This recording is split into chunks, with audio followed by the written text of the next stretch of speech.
Viewers का सोचना ये है कि आखिर कामयार फारिया को इतनी इम्पोर्टेंस क्यों देता है, क्यों उसके साथ पार्टीज वगैरह पे जाता है, जबकि फारिया वो लड़की है जिसने कामयार की जिंदगी बर्बाद कर दी थी।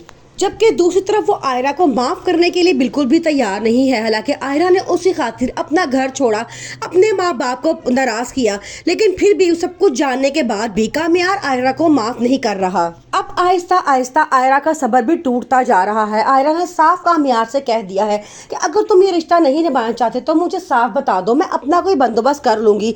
लेकिन जब से कामयार की दादी ने उसको समझाया है कि वो सब कुछ तुम्हारी खातिर छोड़कर आई है, अब कामयार थोड़ा थोड़ा बदलने लगा है और आयरा की बातें भी मान रहा है। अब यहाँ पे ऑडियंस बिल्कुल दो हिस्सों में बंट चुकी है। टीम आयरा जो कहती है कि आयरा ने बहुत सह लिया है, जबकि दूसरी टीम कामयार जो समझती है कि उसके दिल में गहरा दर्द छुपा हुआ है जिसे वो भुलाने के लिए तैयार नहीं है। कामयार आयरा से नफरत दिखाता तो जरूर है, लेकिन अभी भी उसकी आंखों में मोहब्बत साफ नजर आती है।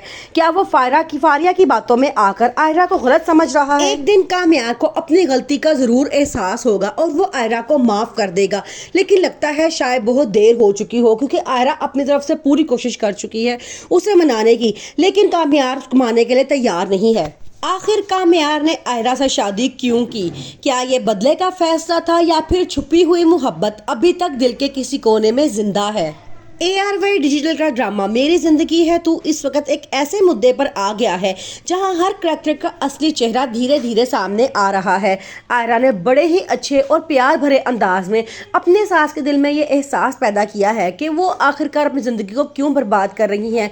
क्या वो अपने हस्बैंड को माफ़ करके सब कुछ भुला के अपनी ज़िंदगी में आगे नहीं बढ़ना चाहती? कामयार की दादो उसे बहुत समझाती हैं और कहती है कि आयरा अपना सब कुछ छोड़ के तुम्हारी खातिर सबसे लड़कर यहाँ पर आई है, अगर तुम ही उसके इस तरह का सलूक करोगे तो वो बेचारी कहाँ जाएगी।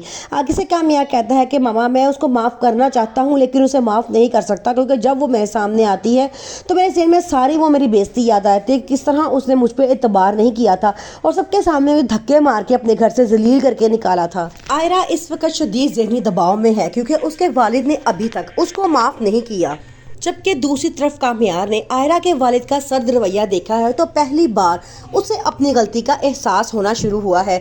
अब उसे समझ आ रही है कि आयरा ने इसके लिए क्या कुछ कुर्बान किया है। इसने अपने माँ बाप की नाराज़गी बर्दाश्त की, घर वालों के खिलाफ जाकर शादी की और कभी भी कामयार को इस बात का मौजूद इल्ज़ाम नहीं ठहराया। फारिया जो अब कामयार के करीब आना चाहती है, वो जान चुकी है कि कामयार और आयरा के दरमियान कुछ भी नहीं है, इसलिए वो कामयार से कहती है कि मेरी मामा को बहुत खतरनाक बीमारी हो चुकी है और मुझे तुम्हारी इमोशनल सपोर्ट की जरूरत है। जबकि दूसरी तरफ आयरा की सास जो इस शादी से कभी भी खुश नहीं थी, आयरा से कहती है कि जिस रिश्ते का शुरुआत में ही पता चल जाए कि उसमें हर कदम पे परेशानी उठानी है तो उसे पहले ही खत्म कर देना चाहिए।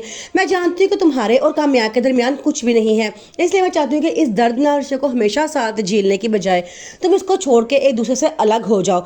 आयरा बड़ा परेशान होती है कि एक माँ अपने बेटे की तलाक के बारे में कैसे बात कर सकती है। व्यूवर्स का सोचना ये है कि जब कामयार आयरा को माफ करने के लिए तैयार नहीं था तो उसने आयरा से शादी ही क्यों की? फारिया जिसने कामयार की जिंदगी बर्बाद कर दी, कामयार उसको माफ कर चुका है, यहाँ तक कि उसके साथ रोज रोज पार्टीज में जाना और डिनर करना, ये सब नाज़रीन की समझ में नहीं आ रहा। व्यूवर्स जानना चाहते हैं कि कामयार ने आयरा से शादी क्यों की जब वो उसे माफ नहीं कर सकता था।